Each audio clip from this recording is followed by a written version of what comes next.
All right, Mr. Chair, it's Yep. 5:45, so I'll just run through the agenda real quick and then Sounds good. you guys can get back to eating or whatever until the hearing.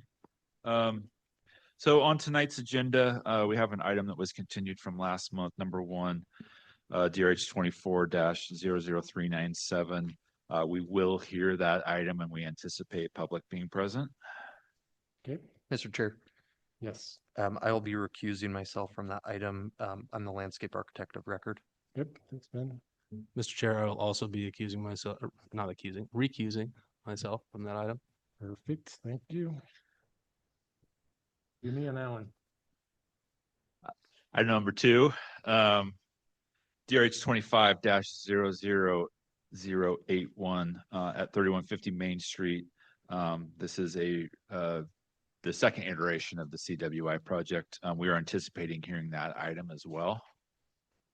Mr. Okay. Chair, I will be recusing myself from that item as well. Item number three, DRH 25-00011, 6101 South Pleasant Valley Road. We are going to briefly hear that item. There is a condition of approval that the applicant has adjusted some relief on, so it should be a pretty short discussion, but we will hear that one as well. And then item number four, DRH 25-00090 on East Lake Forest Drive. We would propose that one for the consent agenda. Good. Thanks, Mr. Josh. Mr. Chair, Yes, Mr. Josh, is there any desire to move number 3 up on the agenda if it's just a quick thing? We certainly could, yeah, through a vote, once you open the hearing and after you do the consent agenda, you could vote to move that to the beginning of the hearing to get that applicant out of the way before the anticipated longer hearings. That's probably a good idea. Okay. Mr. Chair. Yep. I think that I would be up for that just because I think. Yeah, is everybody good for that? We just do that as a little notice on the record that we'll start with number 3 due to after the consent agenda. After the consent agenda, you would make a motion and vote to move item number 3 to the beginning of the agenda. Okay. Yep. Then you have for that motion. Yep. Okay. And then last thing, we did get a new design review commission member appointed last night at City Good. Council. He'll be joining us next month, Matt Gesserick with Lombard Conrad Architects. So looking forward to getting him on board. We still are recruiting for another position as well, so we'll be up to full power here soon. So Perfect. and we'll see you in 10 minutes or so. Great. Thanks, Josh. Thanks, Josh. All right, good evening. And welcome to the Design Review Commission for May 14th, 2025. And at this point, I'll call the meeting to order. Christina, you please call the roll. Simple, Here. Marsh, Here. Aguilar, Erstad, Here. Johnson. Here. 4 present, 1 absent. Next, I'm look for a motion on the April 9th, 2025 work session and commission meeting minutes. Mr. Chair, Yes, Mr. Stead. I would move that we approve the work session and public hearing minutes for April 9th, 2025. Second. And second, thank you, Mr. Simple. Any discussion? Hearing none. Christina, you please call the roll. Simple, Aye. Marsh, Recuse as I was not in attendance. Aguilar, oops, gone. Erstad, Aye. Johnson. All in favor, motion carries. We have one item that we're considering for tonight's consent agenda. The item is number 4, it's DRH 25-00090. It's to construct a new approximately 5,800 square foot single-story restaurant and retail building on a property in an MX2 zone. Parcel numbers are 152550050 on Lake Forest Drive. Is the applicant present? Let the record show the applicant is present. Are you in agreement with the recommended conditions of approval? Yes. Let the record show the applicant is in agreement. Are there any members of the public wishing to testify in opposition to this item tonight? Either here or online? Seeing none, this item will be moved to consent agenda, and that will conclude our items. So I'd be open for a motion. Mr. Chair, Yes, Mr. Stead. I would move that we approve item DRH 25-00090 on consent. So moved. Second. Second, thank you, Mr. Simple. Any discussion on the consents? Then, Christina, please call the roll. Simple, Aye. Marsh, Aye. Ersted. Aye. Johnson. Aye. All in favor, motion carries. Mr. Chair. Yes, Mr. Simple. For the sake of time tonight, I would like to move to reorder our agenda and hear item number 3, DRH 25-00011 first. Okay, so moved. Second, Second. thank you, Mr. Studd. Any discussion? Mr. Chair, just Yes. as for clarification, it sounds like there's just a modified condition of approval on this that the applicant and the city have already discussed and they're in agreement with. So I think because it's not in our packet, we just need to read that into the record. Okay, thank you, Ms. Simple. Christina, please call the roll. Simple, Aye. Marsh. Aye. Ersted. Aye. Johnson. Aye. All in favor, motion carries. So the first item we will hear tonight is item number 3. It's DRH 25-00011, location 6101 South Pleasant Valley Road. I'll turn it over to staff and Christina for their presentation. Good evening, Mr. Chair and Commissioners. The application request in front of you is to construct a new approximately 260,000 square foot single-story industrial warehouse building on property in a light industrial zone.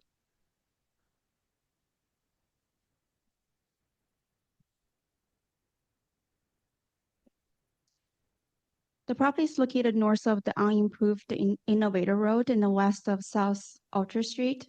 It is in the airport influence area B and has a wildland urban interface overlay.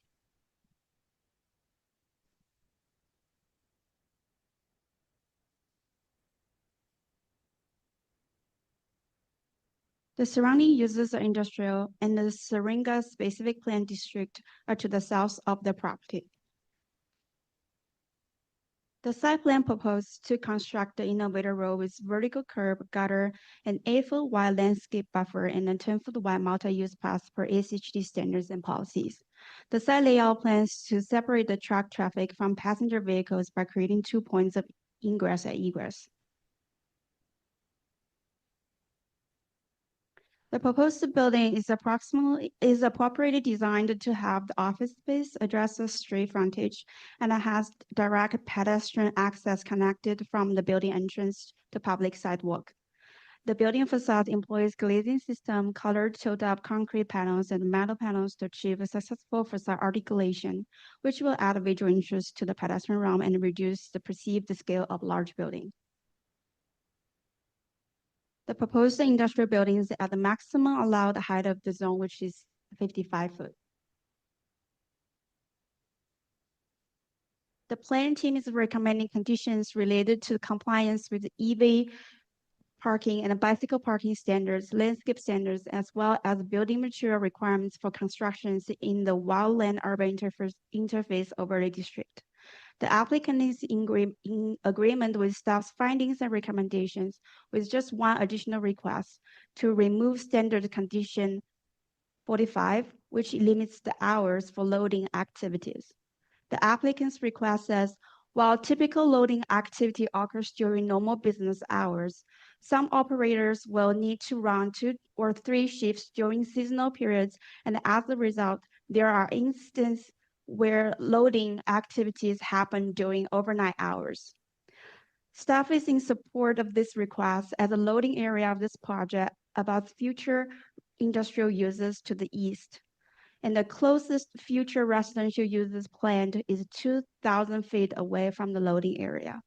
As such, the planning team finds that granting the request will likely not cause any negative impacts on adjacent properties.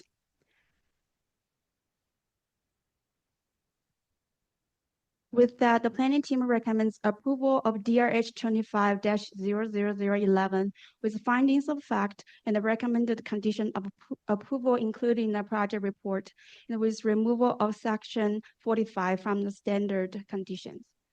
That concludes my presentation. The applicant is online if you have any questions. Thank you.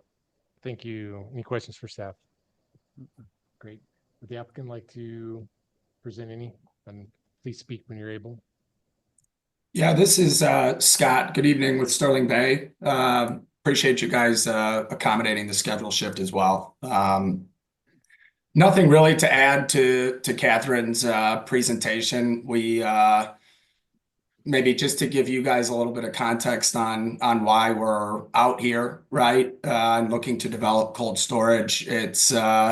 It's because there's been a lot of investment over the last 15 years to the tune of, $2 billion in food production, operations, and processing. And it's underserved in terms of local capacity as we evaluate the demand in the market. And so hoping to come and develop to a need of the region and the Treasure Valley.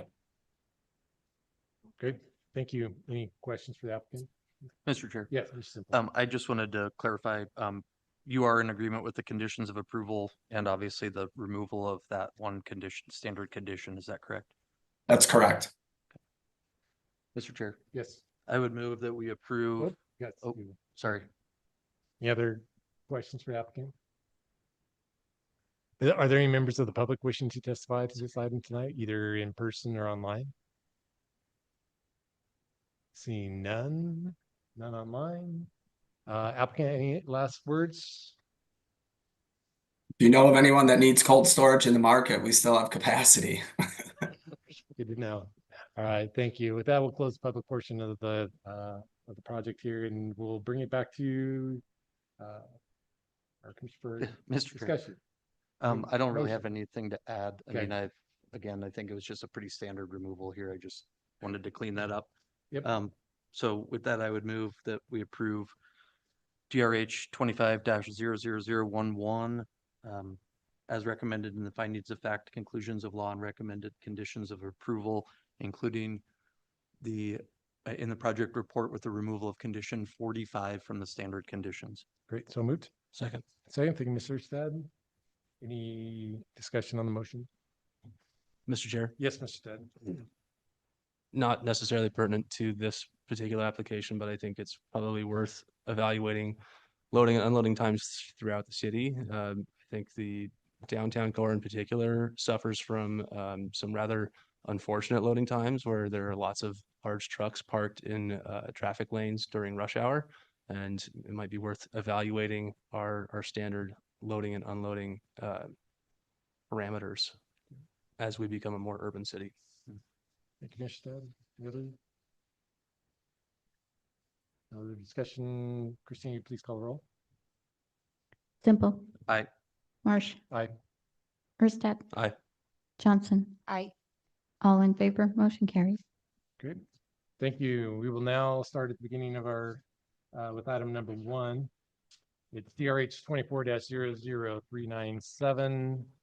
Location is 10 South Latos Street. And I believe we have 2 recusing themselves, both Erstad and Simple. With that, I'll turn it over to staff and Caitlin for presentation.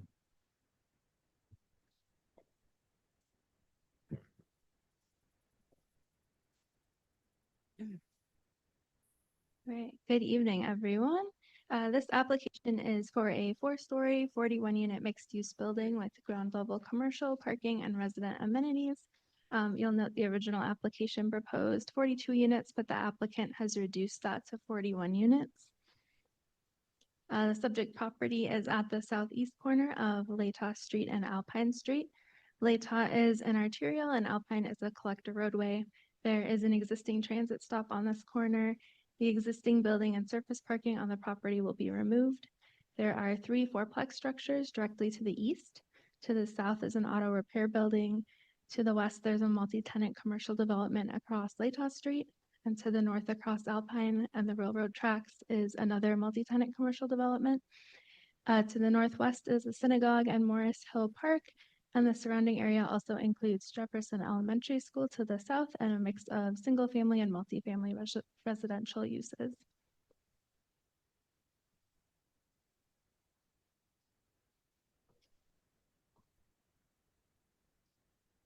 The property is zoned MX1 mixed-use neighborhood. A multifamily building and commercial uses such as the proposed neighborhood retail or neighborhood cafe are allowed uses in the zone. There's also no density maximum for the MX1 zone. This is the site plan and the ground floor plan. North is to the right. At the corner of Latah and Alpine, the light blue space is the proposed commercial tenant space. The green spaces along Latah are resident amenities, including a fitness room and bicycle storage room. There is one driveway on Alpine Street to access the on-site parking. The applicant is proposing 38 parking spaces, which exceeds the 36 spaces required if the tenant space is neighborhood retail.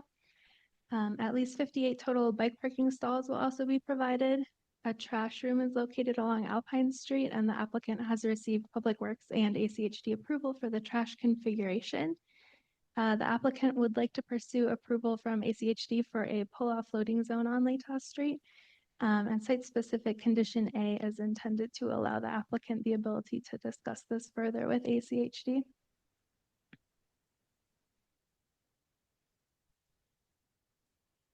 The applicant has worked with the planning team on the landscape proposal and has included an alternative landscape compliance request for the landscaping along the street frontages, as there are some site constraints. Along Latah, there is an underground sewer line where trees would typically be required, as well as overhead power. The applicant is proposing some larger shrubs with planter walls that include seeding to meet the intent of the landscape requirements and provide a nice pedestrian environment. The planter walls will also encourage pedestrians to go to the corner instead of crossing the street mid-block. Along Alpine, there is limited space due to the driveway, trash collection, and a transformer, but the applicant was able to include 2 street trees. The planning team feels the applicant's proposal provides the same benefits as the required landscape and is in support of the alternative landscape request. Along the east, there are a number of large existing trees along the property line that will remain, and the applicant is providing a new fence and dense landscape barrier consisting of deciduous and evergreen trees that exceeds the landscape buffer requirements. The applicant team can walk you through their building design concept, but in summary, the massing of the building is concentrated toward the street corner and is pulled back from the adjacent fourplex buildings to the east. This provided increased setback on the east minimizes impacts to the adjacent residences. Having the building located up along the sidewalk will help provide an active street frontage and define the street edge. The building will comply with the 45-foot max building height allowed in the MX1 zone. The applicant has provided facade designs that meet the transparency and design requirements of the code.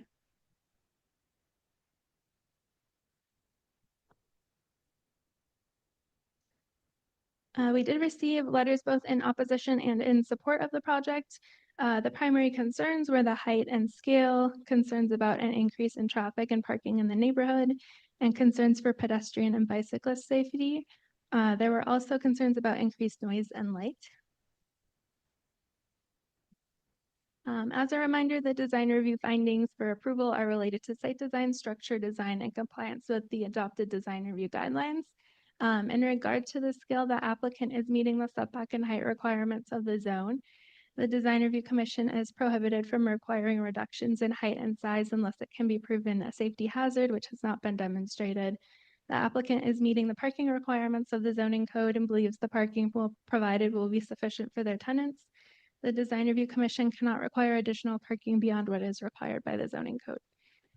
In regard to the pedestrian bicycle safety, the applicant is installing new 10-foot wide detached sidewalks along Alpine and Latah, which will protect pedestrians and bicycle users on the sidewalk and direct them to cross at the corner. The project is required to comply with all lighting requirements, which include that light cannot shine onto adjacent residential properties. And based on these reasons, the planning team finds the application meets all requirements and will improve pedestrian and bike safety. So with that, the recommendation is to move to approve DRH 24-00397, subject to the findings of fact, conclusions of law, and recommended conditions contained in the project report. I can stand for questions. Otherwise, the applicant team is available to give a presentation, and then we are also expecting to hear from the Depot Bench Neighborhood Association and some neighbors. Thank you. Commissioner Johnson, you have any questions for staff? Nope. Me neither. At this point, is a neighborhood association available? If you please come up and present. Oh, sorry. Mr. Chair. I'm sorry. Let's say applicant, sorry. Applicant, sorry. Jumping ahead of it. Go ahead, if you would, yeah. Sorry. And if you would state your name and address for the record. All good. No worries.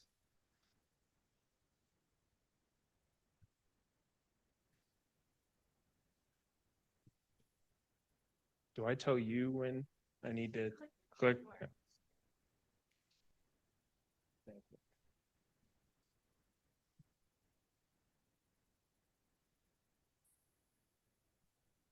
Hello, my name is James Maria, co-founder of EM Works, developer on this project. I'd like to thank the Design Review Commission as well as staff. I'll be presenting for the project. I'd also like to recognize some other members of our team here with Erstat Architects as well as Rodney Evans Partners. I'd like to thank members of the public that are here. We've had ongoing dialogue and discussions, and we appreciate that. Excited to present this project tonight. 10 South Latah, urban mixed-use building in a thriving neighborhood. As Caitlin mentioned, 41 units of multifamily, as well as 1,800 square feet of ground floor retail. Starting with the location here, 10 South Latah, southeast corner of Latah and Alpine. It's located on the bench, an emerging node, lots of retail, food and beverage across the street. I'm sure most of you are familiar with those establishments, The Still, Wild Child, Push and Pour, as well as a handful of other established food and beverage establishments to the north. Central location, 1 mile to BSU, 2 miles to downtown, along a bus route, bike lane, close to parks, schools, employment, and places of worship. Design concept started with defining the pedestrian scale masses. You'll notice in our design, we have 2 brick masses, one along Latah and one along Alpine. Those define the street edges. Then we introduced a floating mass, as we're calling it, that contrasts stylistically and defines the corner, kind of opens up the corner there, defines the plaza. The 2 main masses are meant to differ in their materials and kind of strengthen their definition. I'll also point out the materiality, particularly the brick, as well as masonry, as well as the fenestration is a contextual link to some other buildings in the neighborhood. Just point out Jefferson School, just a couple blocks away, as well as the adjacent auto repair shop. Just note the scale here. So we intentionally broke down the scale by stepping the masses, particularly where there's a change in materials. We find that to be important. So you'll notice here that that floating mass is set back from those 2 pedestrian scale brick masses. That was an intentional move. Then at level 4, we're kind of revealing, pulling back at the corner, providing a little transition there at the top. Pedestrian environment, it's important to us. We also know it's important to staff as well as members of the public. So we put a lot of thought into this. I'll say the pedestrian environment is defined by canopies mainly along Latah, well-defined entries, corner retail, as we mentioned, 1,800 square feet at the corner with a high level of porosity. And Alpine, as Caitlin mentioned, has our parking garage entrance as well as trash. So not a lot of room along that frontage, but we've incorporated some pedestrian scaled lighting along that facade. Landscape design. Caitlin touched on a lot of the main points, but I'll say the design standard, the applicant team feels that we've gone above and beyond. We're trying to be responsive to concerns we've heard, as well as some of our own perceptions in the neighborhood. Anyone who's walked along this sidewalk in its existing condition will note it's particularly brutal. You're right up against the roadway with cars going by you. So our intention here is to create a bit of a buffer, and we've done that with raised planters that slope back to the roadway, creates a much safer pedestrian environment. You think of the people that are walking up and down Latah, maybe kids going to school. We're trying to create a more safe and welcoming environment. We've incorporated a series of, we call them eddies or ins and outs along there, creating some interest, rhythm, as well as a couple benches, particularly one at the main entry, providing a little area of respite.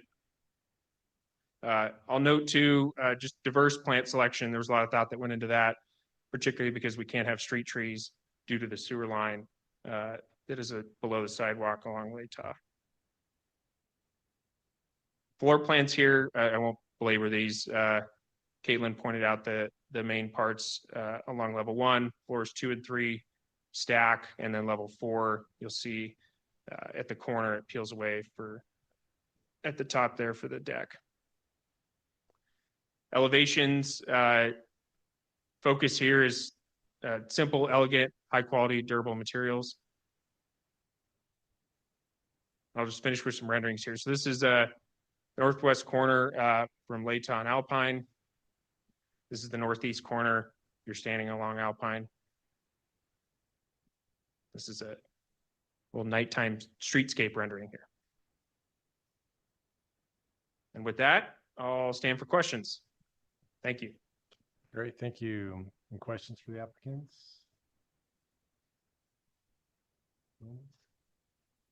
One for me as well. Thank you. Thank you. Now we'll see if the neighborhood association member representative would like to come forward. And if you would, please state your name and address. Good evening. My name is David Meville-Deschain. I live at 406 North Atlantic Street in Boise, Idaho. I moved to the bench 13 years ago, and I came here to enjoy the safe and friendly communities, the quality of life, proximity of parks, and the calmness of my neighborhood. I am a Depot Bench Neighborhood Association board member, and I'm speaking tonight as their representative. The Depot Bench Neighborhood Association has raised serious concerns about the proposed apartment development at 10 South Latah Street on the northeast corner of the Latah and Alpine intersection with both City Council and the Planning and Zoning Board. The association now wishes to raise these same issues with the Design Review Commission as it considers the overall site design. The DMBA's main issues focus on parking and safety, which affect both neighbors, visitors, and businesses to the area. Allow me to give you some background information on the environment surrounding the area that we are discussing this evening. The Latah and Alpine intersection and its nearby areas are becoming increasingly busy and are complicated for several reasons. The railroad tracks are directly to the north with pedestrian facilities that do not continue across the tracks. Additionally, parking is not allowed on the south side of the tracks / north side of Alpine. Signs, lights, and gates at the railroad are also visually distracting for drivers as they negotiate this intersection from east to west. Jefferson Elementary School is just south of the intersection on the east side of the road. During school hours, there's a large increase in children walking and biking to and from the school, with Latah being the main route. Risks to pedestrians become worse in the winter, especially during the low light conditions and slick roads. The Wild Child, the Still, and Push and Pour are popular businesses in the area, as we know. While these businesses are a great addition to the neighborhood, the developer previously received approval from the city of Boise for reduced on-site parking, offering far fewer spots than the city zoning code typically requires. These restaurants are popular with locals and visitors alike, the majority of whom drive there. Additional parking has been temporarily made available on the open lot owned by Mr. Erstadt, directly across from these 3 businesses. This lot where the project is planning to be built is heavily used by patrons, and while it helps reduce street congestion, it also leads to continuous jaywalking across Latah. To help with the increase in foot traffic across Latah, a crosswalk, signage, blinking lights, and handheld flags have been installed on the south side of the intersection. While these are a step in the right direction, cars repeatedly do not stop, and many patrons cross the road indiscriminately, jaywalking instead of using the crosswalk and added safety features. The neighborhood's concerns are twofold. 1, safety. Ongoing conflicts between motorists, pedestrians, and cyclists with numerous near-miss incidents. It's a matter of time before someone's injured or worse. 2, parking. The stress the new development will place on parking in the area by removing these current 60 parking spots in the lot with no new parking areas being provided for the extra residents' vehicles, their guests, plus the many patrons of the new commercial spaces on the ground floor proposed by this project. These are our concerns about safety. The intersection at Latah and Alpine is bordered by railroad tracks, a strip center with multiple businesses, and popular spots such as the Still, Push and Pour, and the Wild Child. Many children cross this intersection daily to attend school. Despite existing flashing crosswalk notifications, drivers frequently fail to yield, slow down, or stop. This situation is exacerbated by increased traffic, posing a severe risk to pedestrians.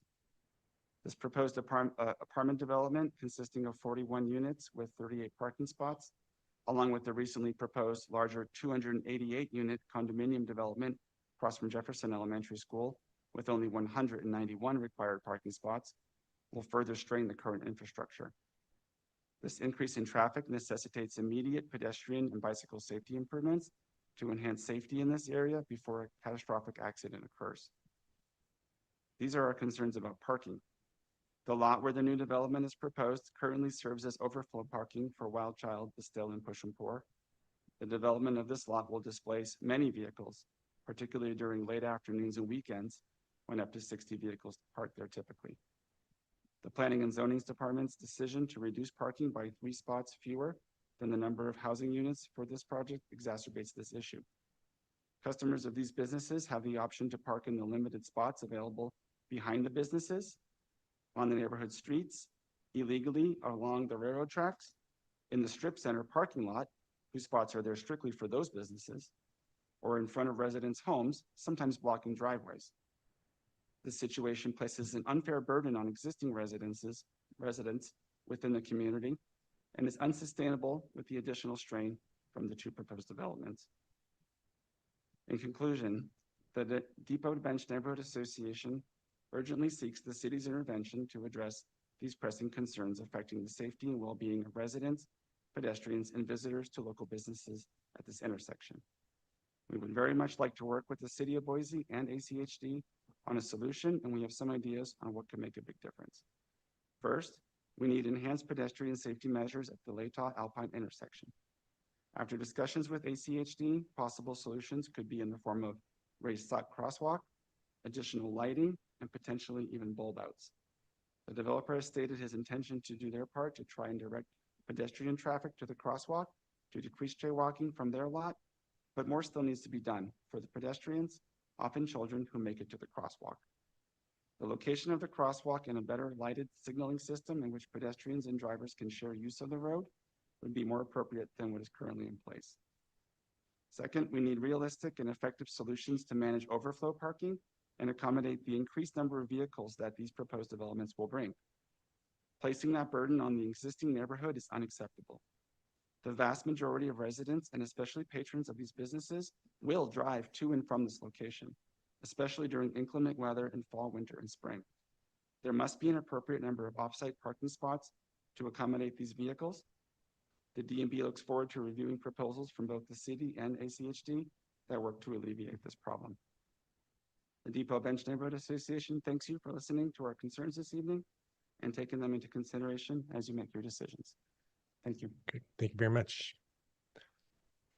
We have a sign-up sheet today. The first is John Ganem. I'm probably did not say that correctly, but if you would state your name and address for the record, please, John. John Gannon, 1104 Johnson Street in Boise.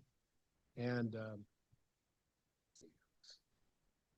that works first.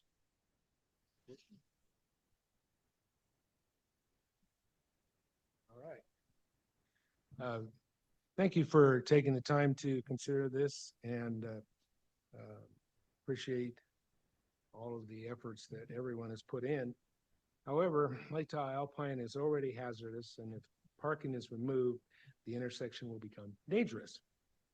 Lack of parking, a 30-mile-an-hour speed limit, dark nights, Jefferson School, and the service of alcohol at one of the businesses there all raise a lot of very serious issues that, for safety. In fact, ACHD, and I would call your attention to page, I believe it's 6 of their report, specifically says the applicant's proposal to redevelop this existing parking lot will remove the heavily used overflow parking, creating a lack of parking in the area. This is a picture of the lot. So with the lot gone, where do people park? Does the with the applicant bringing another commercial property to this intersection? Where do those cafe customers park? And will alcohol beverages be served at the cafe? Let's look at options. First, and this picture shows the couple of people jaywalking. That's very typical. First, the bike lanes are in front of the 3 commercial properties, and they are in front of the applicant's property. So there's not supposed to be any parking. As you can see, this was Sunday afternoon. The bike lanes were all blocked. Here's another picture, car parked right in front of the don't parking bike lane sign. We got to go to flag.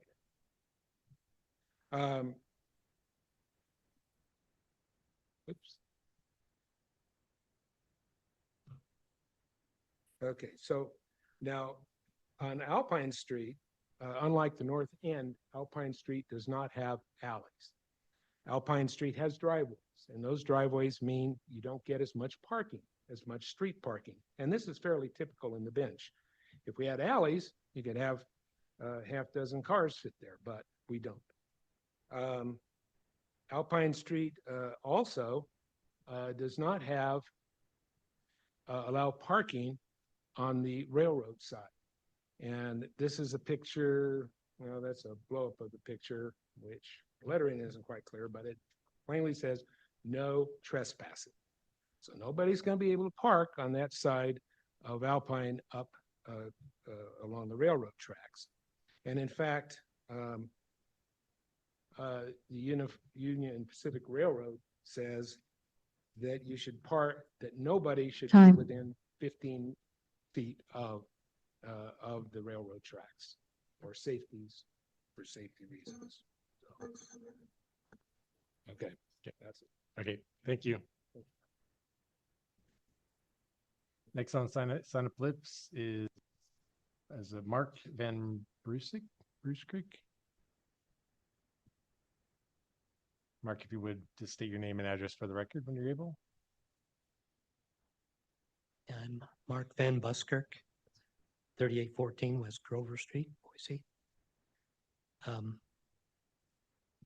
I feel John and David have already covered most of what I was going to cover.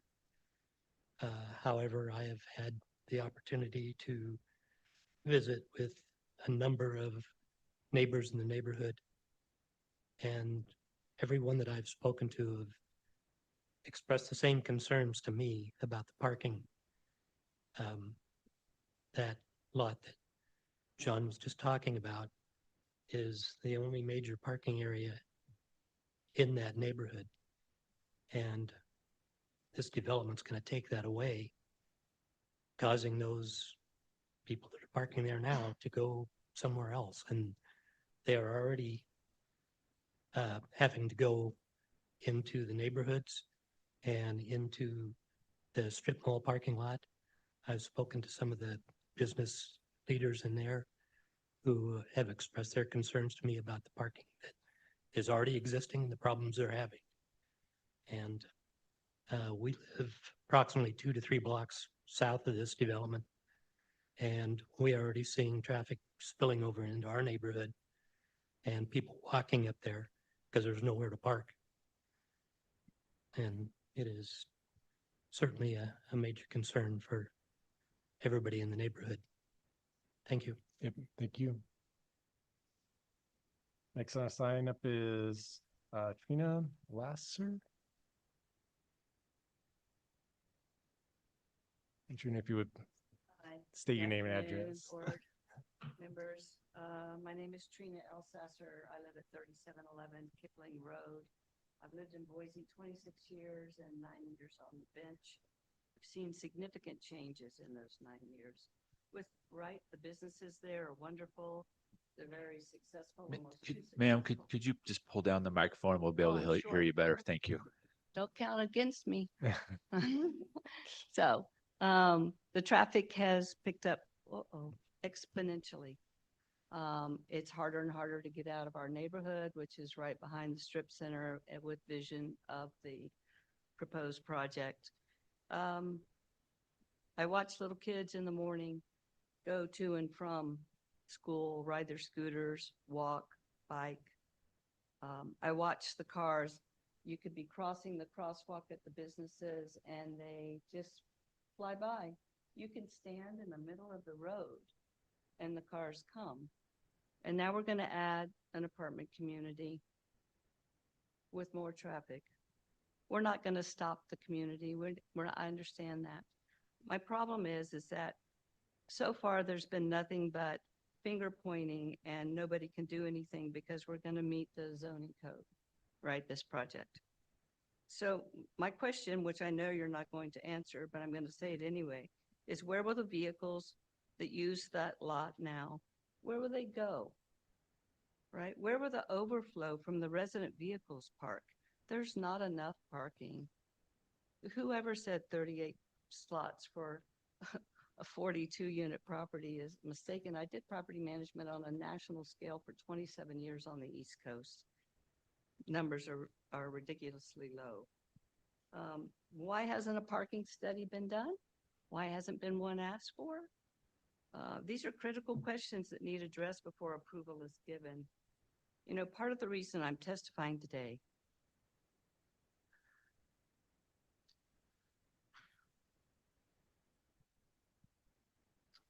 is not only as a neighbor,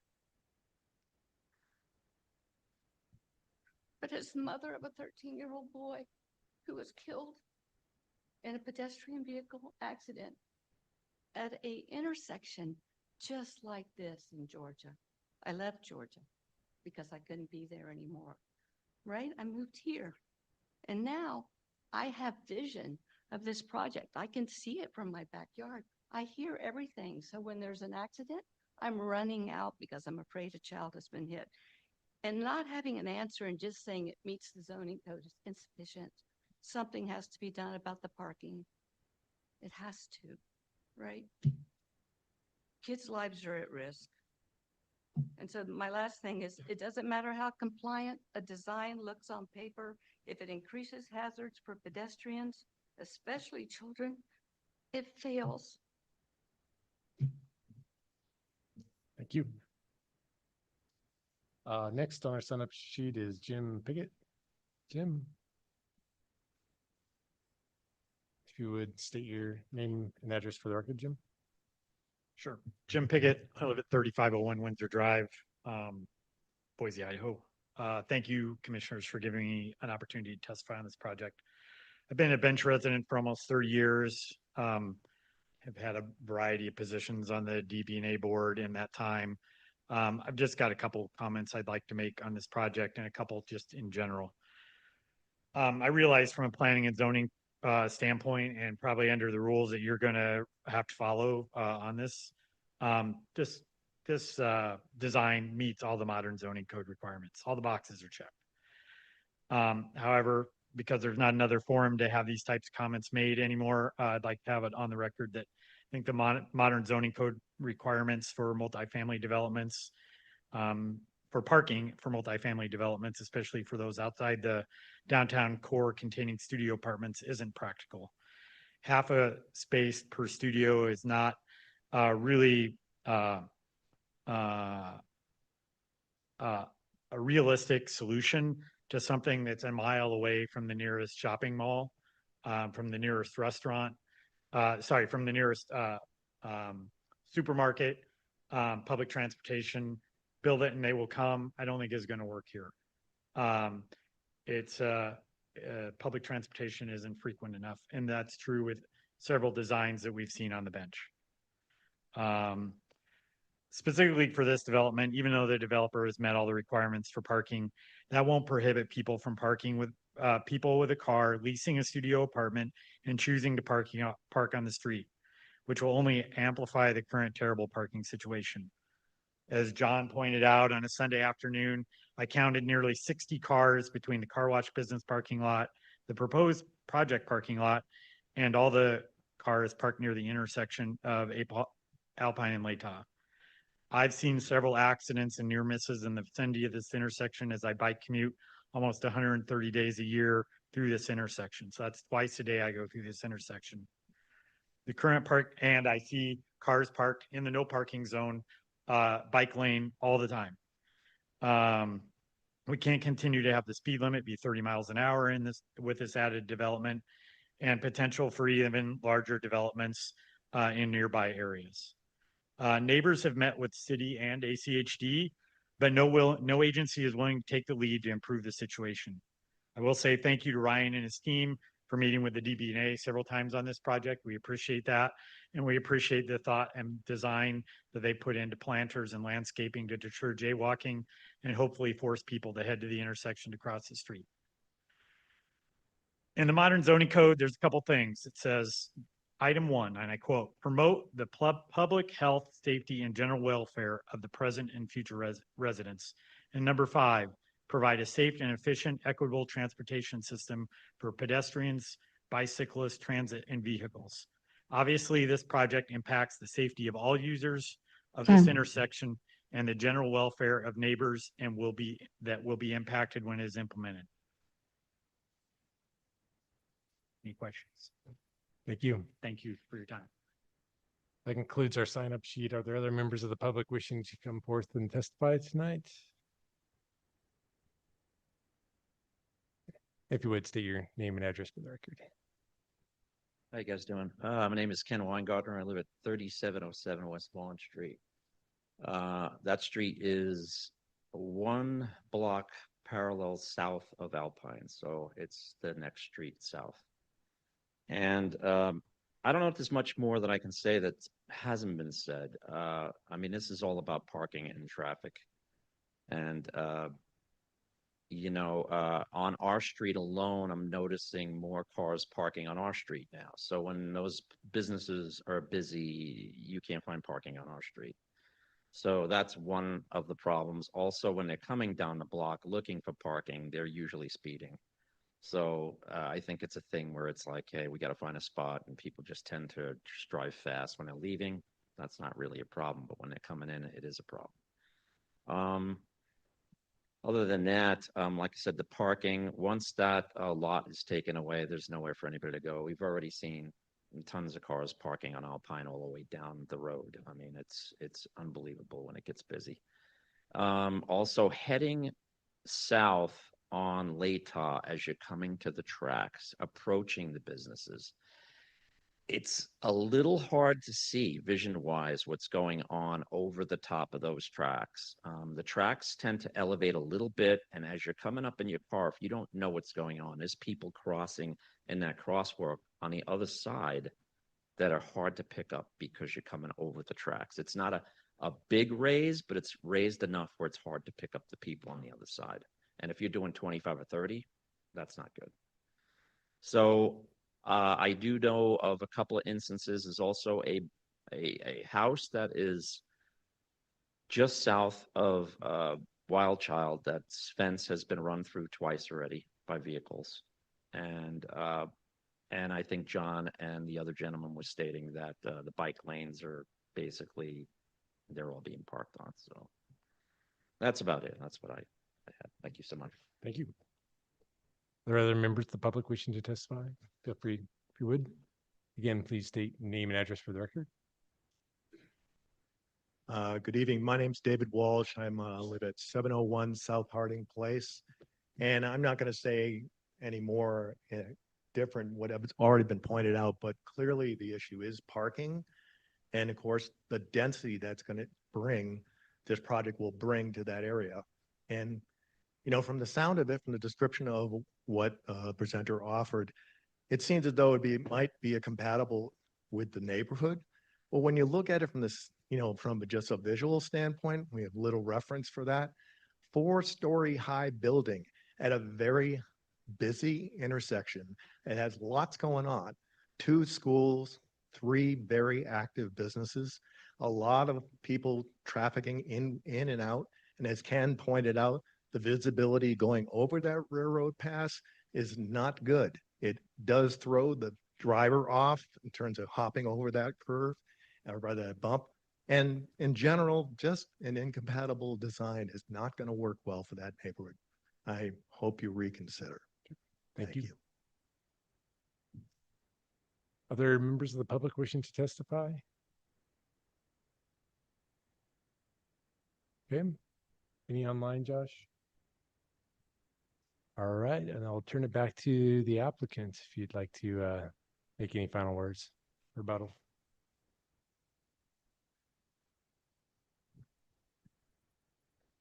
Thank you. I'll just say a few final things. I'd just like to point out, I believe it should be in your packet, but I think staff received handfuls of letters of support for this project. So just want that noted. I won't talk about parking or density in this rebuttal forum, as I know those are not the venues for this. But I'll touch on pedestrian safety.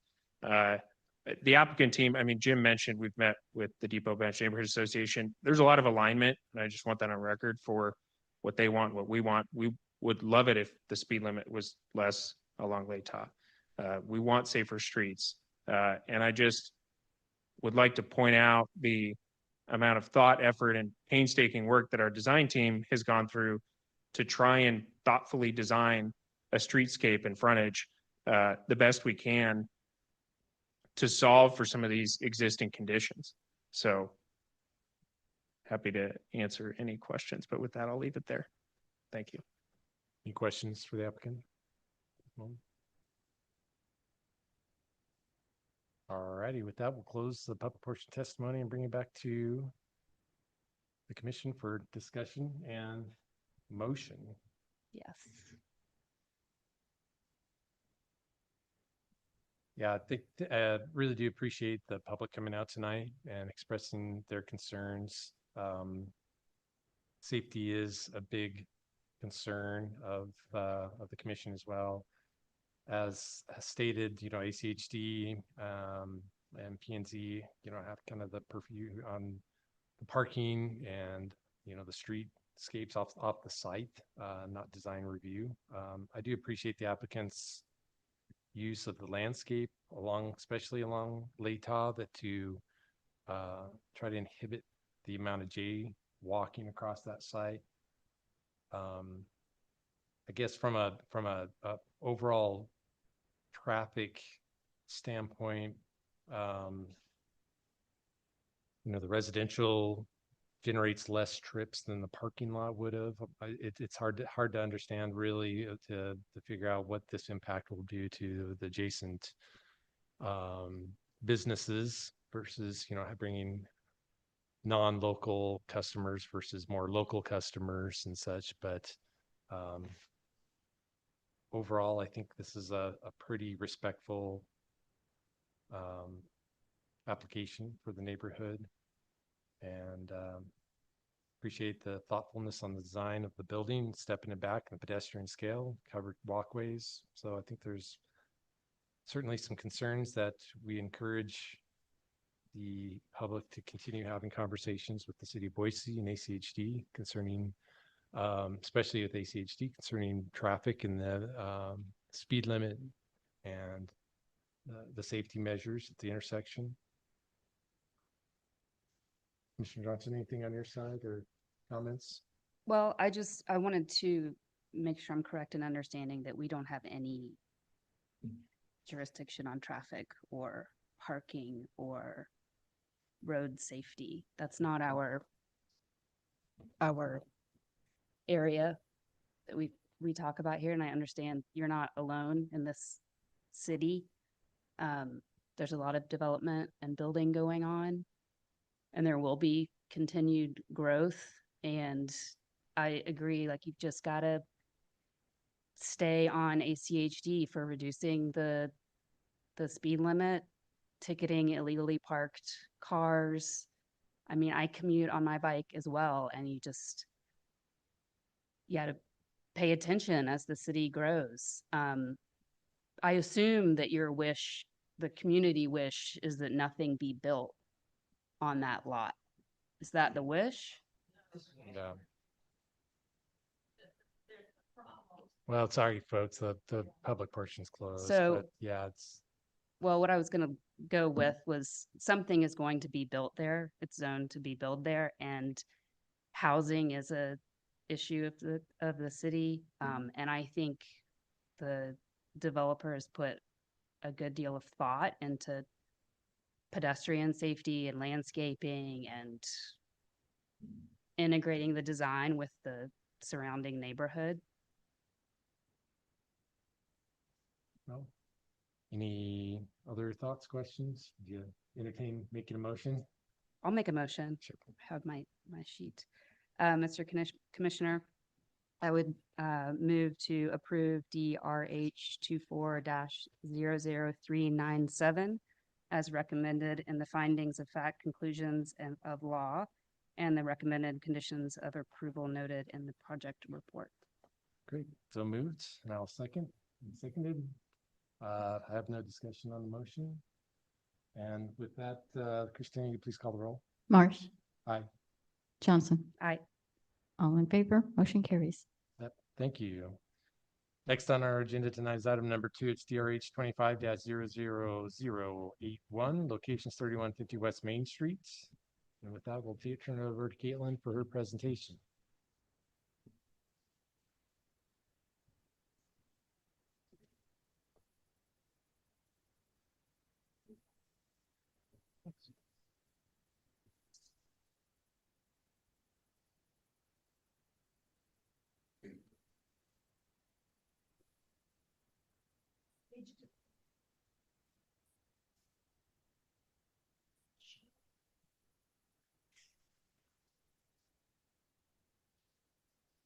All right. Thank you, Mr. Chair and Commissioners. This application is for a 4-story commercial building with retail and education uses for CWI. The subject parcel is 3150 West Main Street at the northwest corner of Main Street and Whitewater Park Boulevard. Previously, the Design Review Commission conceptually approved DRH 2431 for the overall mixed-use development on the parcel. The applicant will be returning to a future public work session for final approval of the overall design. The current application, DRH 2581, before you tonight is just for the design of the CWI building highlighted there at the corner of Main Street and Whitewater Park Boulevard. There was a previous application and design for this building that was heard by the Design Review Commission. It was deferred and then that application did not move forward. So this is a brand new application. Just for some context, this is a preliminary landscape plan. So there's a plaza proposed to the north of this building. I think staff has a condition of approval in relation to the high visibility street corner requirements. Because the corner of Main Street and Whitewater Park Boulevard is a designated high visibility street corner, we do have a condition that the applicant provide additional design treatments at that corner, such as a prominent pedestrian entry with a direct pedestrian connection between the public sidewalk and the entry.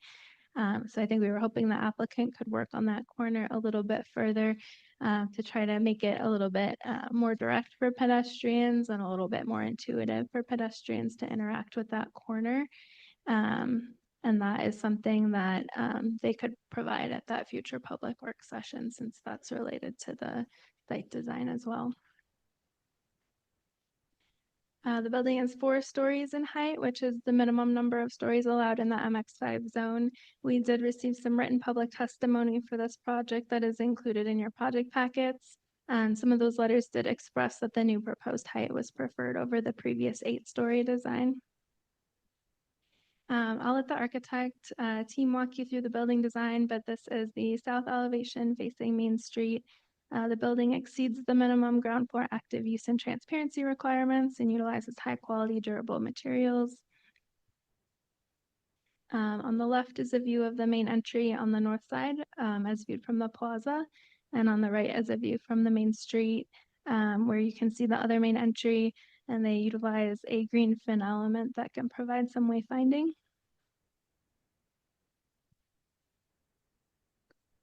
With that, the planning team recommends approval as written in the project report, and if there are no questions, the applicant team is here to present. Thank you. Any questions for your staff? Mr. Chair, Yeah, Mr. Simmons. real quick, Caitlin, so just so I understand, there's a public work session that this will come back to already. So there's not a need to add a condition, or if that was something that we lean towards. Mr. Chair, Commissioner Semple, the future public work session is for like the overall site design. This application is just for the design of this building. So our condition is included in the staff report. So if you left it as is, that's just something they have to comply with at any point, and we could look at it at the future work session if they had some ideas, or they might want to address it tonight. And Mr. Chair, just a quick follow-up, Caitlin. So that would be for that high visibility corner, that aspect would come back at that work session. We'd have a chance to look at that. Yeah, Mr. Chair, Commissioner Semple, yeah. Thank you.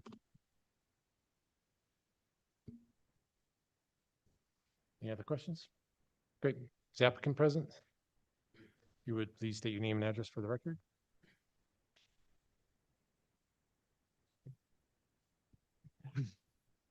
Mr. Chair, members of the commission, thank you. My name is Ryan Cutler.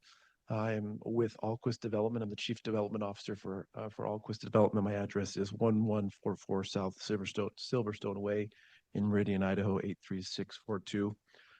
We appreciate your time tonight to take a look, kind of round two of looking at this building. And I'm going to just take a brief moment to do a little bit of introduction, and then our architect team is going to step up and walk you through the design of that, if that's okay. But I did want to point out, we are really grateful to have wonderful partners on this project, namely Nick Miller and his team over at CWI. What a great opportunity for us as a development team and as an architect team and the community to be a part of working with CWI and helping bring a campus closer to the valley in Boise for students that are in this area. So we're grateful for their team. Also, you'll meet Rob Busen here in a minute with the Hummel Architects, and he will walk you through the site in more detail. And he's the principal over at Hummel Architects. We also have Corey Wilshire here as a director of construction for ESI, who's also a part of our team working on this building. Again, just going to do a quick intro and then turn the time over to Rob as he'll handle the rest of it. But wanted to also thank Caitlin and Sabrina and the team at the city, who's been really great to work with. We've had lots of roundtable opportunities to meet with them and discuss options on this project. As was mentioned, it was deferred before we came in. Maybe it wasn't exactly what the community wanted. It was deferred. We took a lot of time and thought and effort in working with the city on finding the right solution for this building, working with CWI. We feel like we've found that solution and are here to present that with you tonight, but just has been really great to work with the city and Caitlin and her team of getting to where we are today. And we really feel like we've brought a functional yet needed building to the city of Boise that we want to be able to present tonight. We're really excited about how this building has turned out. I know CWI is thrilled to be in the area a little bit closer to where more of their students are. This is going to give them a great opportunity to be able to continue their education. We need lots of opportunities to continue education in this valley, and CWI is a great option for a lot of our students coming out of high school. This will just give them another opportunity to be a little closer to the Boise area as they continue their studies. So the future is really bright for these students. And again, really excited to partner with CWI and this great team and be working with the city of Boise. I'll stand for any quick questions if you have any, but I'll turn the time over to Rob as he'll go through the architecture of the building. Great, thank you. Thanks.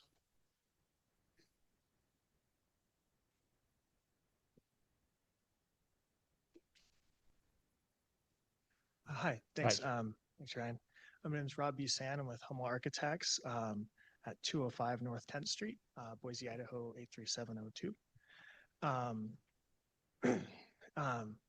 Thanks for the opportunity to speak with you this afternoon. We're excited about this project, as well as the vibrancy and activity that it'll bring to the site.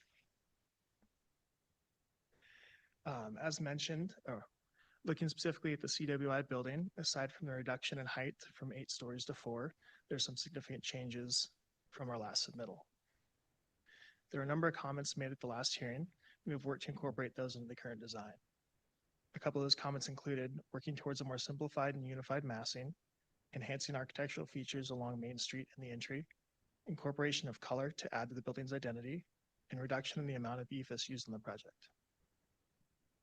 We've created a simplified and more uniform language of grouped openings at the upper levels. We define the define the Main Street entry with use of a vertical glass ribbon that runs up the entire facade. This glazing creates an inviting entry and connects the north and south lobbies through the plan. This also passes by the vertical circulation on the interior of the building. The Main Street entry is further highlighted by a vertical fin and canopy clad in CWI green.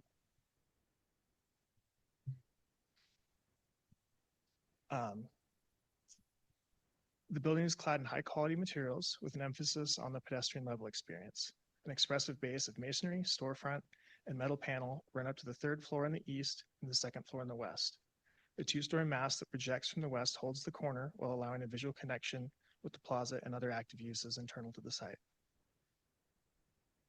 At the upper floors, group storefront openings are framed with EFS and include accent colors tying into CWI's branding. The quantity of EFS was a topic of discussion at the last hearing. With this design, we have greatly reduced the quantity and percentage of EFS. Looking at the two street-facing facades, on the south, glazing covers around 40% of the facade, EFS around 31%, metal panel at 15%, and masonry at 14%. On the east, the two-story mass along Whitewater is entirely masonry, glazing, and metal panel, with the upper setback section at 45% EFS and 25% glazing, with the remainder being metal panel.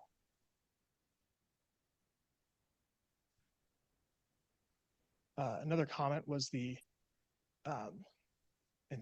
enhancing features along Main Street. We've enhanced the Main Street entrance and facade with increased transparency, material detailing, and the use of color. Overall, we've incorporated more openness throughout and increased transparency on the first floor. In order to open up the Main Street entrance, the stair tower was internalized to help maintain a visual connection with that from the sidewalk. We've also incorporated the use of CWI colors to help brand the building.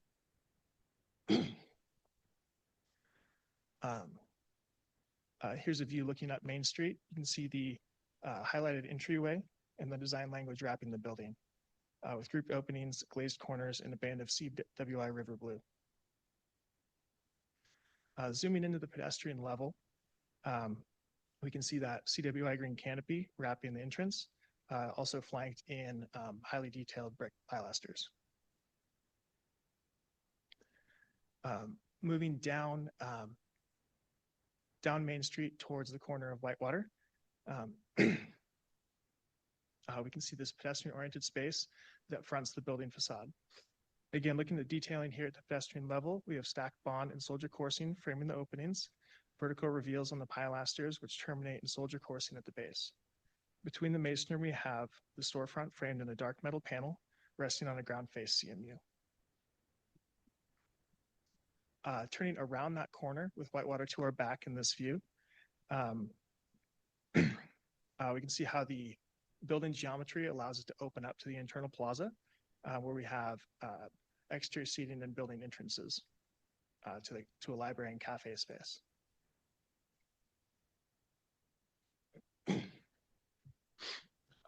Here, looking from the north courtyard space, looking towards the south with our back to Whitewater again, you can see this stair tower is wrapped in expressive tones of blue, referencing CWI's branding and a gesture towards the river. And also getting a peek of the north entrance with a similar green clad fin. And then looking at the north entrance, which is canted slightly to address the parking garage and the traffic in the plaza coming that direction.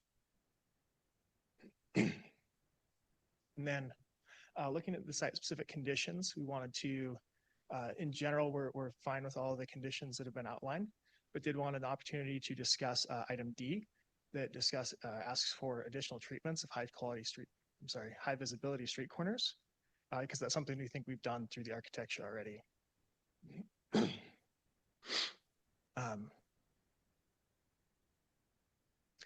In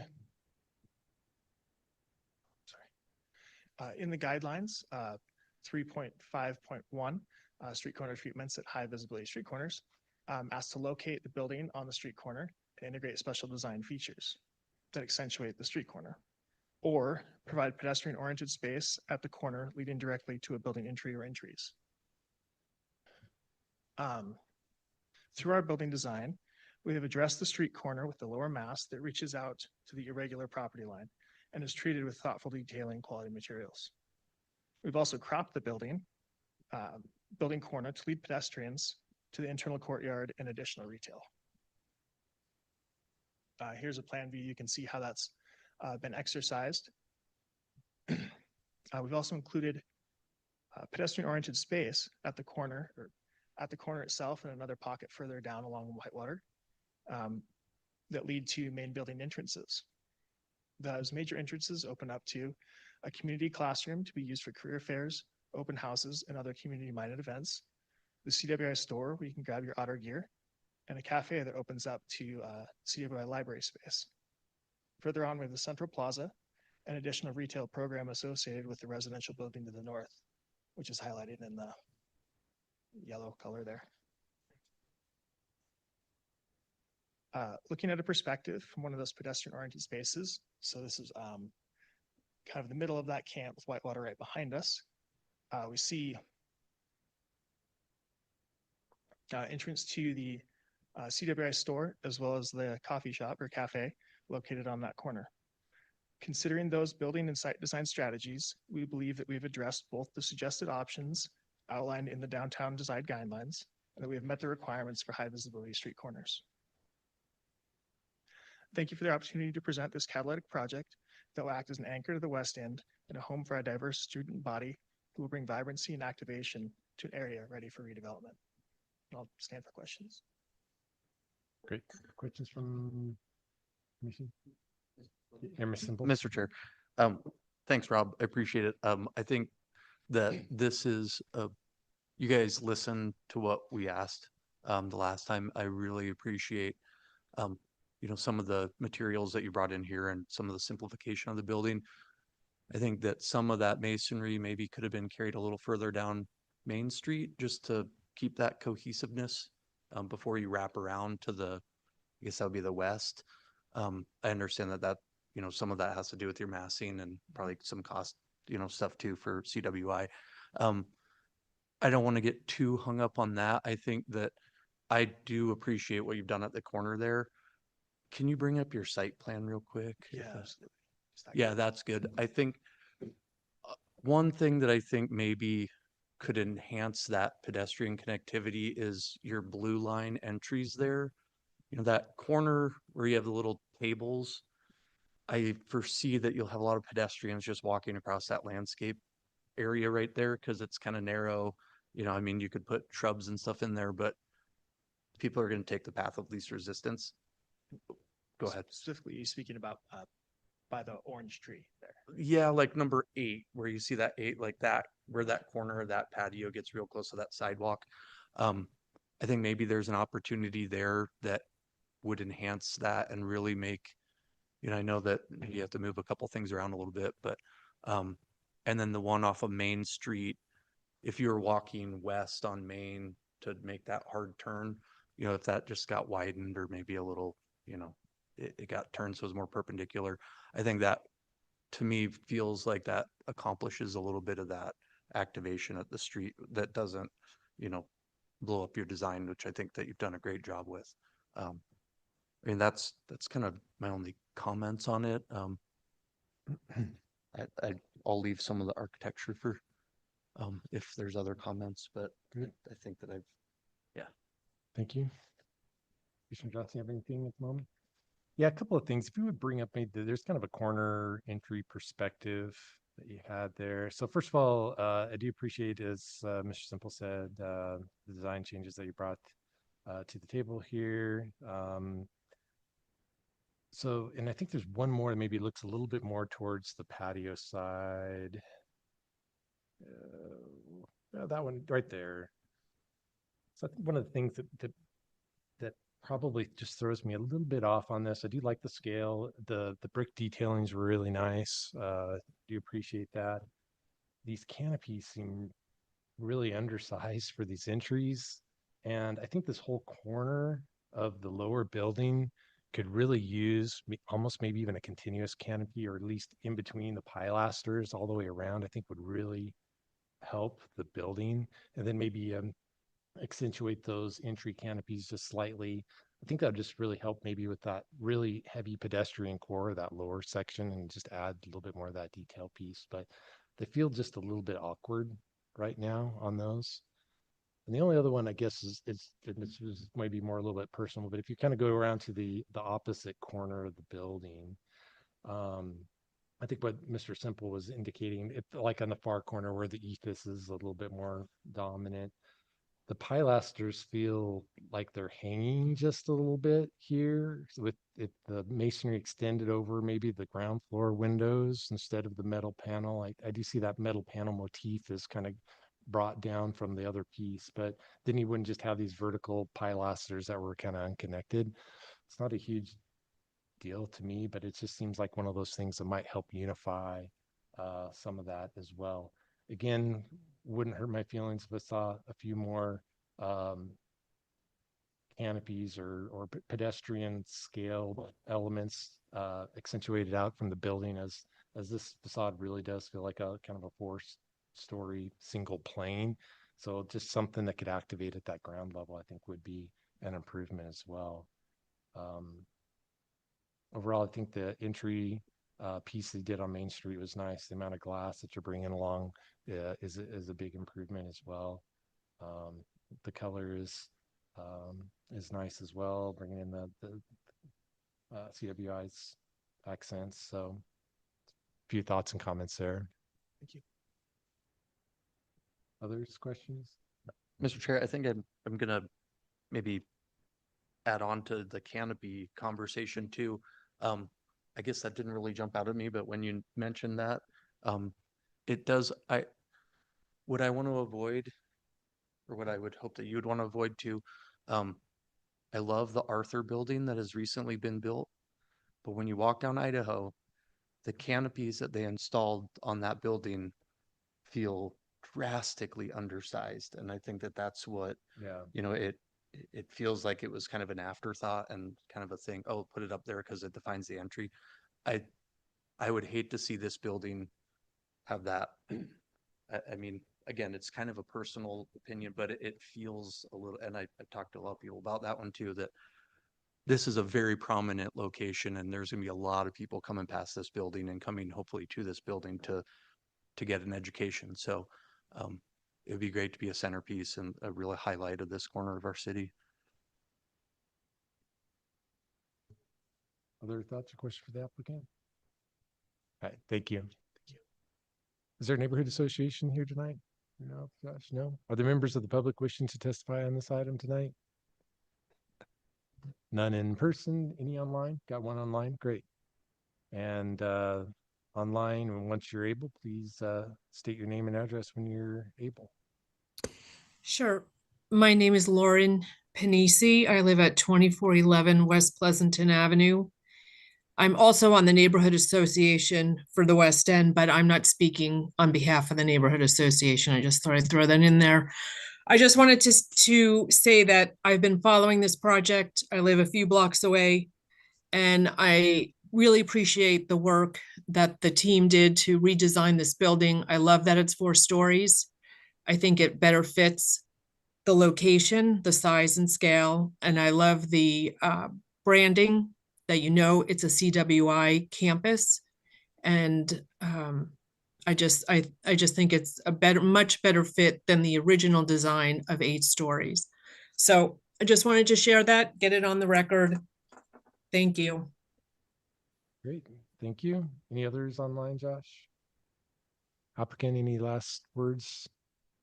Okay, that will close the public portion of the testimony, bring it back to the commission for discussion and a motion. Plaza areas are nice. They're on the north side of the building. Yeah, I think that there's a improvement on this, like kind of all around, really. I mean, and they, you know, took into consideration our comments, some of the neighborhood concerns. think that this probably scales a little bit better for CWI, maybe on a financial level rather than an 8-story, 4-story. Not half as much, but you know. Mhm. Yeah, I Um, do appreciate turning the stairway a little bit more internal, so it wasn't so prominent on the Main Street side, opening it up at the glass. There were opportunities to move those brace frames inside. I think that would probably be a nice element, not to see those necessarily through the facade, but overall, I do believe this is an improvement. I do believe there's some items that we probably think we need to look at still through a work session. Mainly the kind of that pedestrian scale canopy kind of pieces. Maybe again, some of the kind of the routing that you were discussing, Mr. Simple, with the just simple things that we, kind of get trampled over on the landscape thing. That's just the usability pieces, I guess, of the site plan. But otherwise, So, Mr. Chair, just Yeah. as I think about it, I don't know whichever one of us we'll make the motion when you want to see, when you're talking about the work session and the canopies. It sounded like the work session is going to primarily be on the site, the overall master plan site.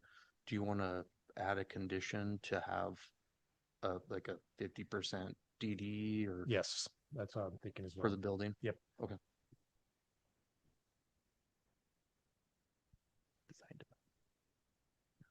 Right. I guess I'd be prepared to make a motion. Okay. great. I would move to approve DRH 25-00081 as recommended in the findings of fact, conclusions of law, and the recommended conditions of approval noted in the project report with an added condition J, for the applicant to return for a public work session to address some building minor updates, revisions at 50% design development set, or when they feel comfortable that they have the required amount of detail to demonstrate those changes. Okay, so moved. Second. Okay, moved and seconded. Does applicant feel they understand the items that we brought up for today? Just real quick, make sure that our motion was clear. Yeah, again, Ryan Cutler with Allquist. I believe so. Just wanted to make sure that that was for canopy only. I think that maybe the motion get a little more detail as far as the canopy and the walkway itself. Yeah. Okay. Because the motion that was made makes it seem like there's more wholesale things that were needed, if that's okay. Right. Yep, thanks. Mr. Chair, I would amend my motion or make a substitute motion. Yes. Withdraw my motion and make a substitute motion. Correct? We can amend it. Look at that law. Without, without objection, should be. Okay. Mr. Chair, I would move to approve DRH 25-00081 as recommended in the findings of fact, conclusions of law, and recommended conditions of approval noted in the project report with an added condition J that the applicant return to a public work session to discuss the canopies on the building to provide pedestrian scale as discussed at tonight's hearing. As well as some patio. I think we already get Okay, that got with that. the site, with the master Okay. plan site stuff. So moved, Second. seconded. All right, any more discussion on the motion? Hearing none. Christina, you please call the roll. Simple, Aye. Marsh, Aye. Johnson, Aye.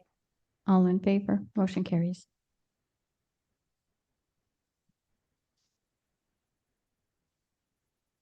That's it. All right. And with that, we are adjourned. Thank you.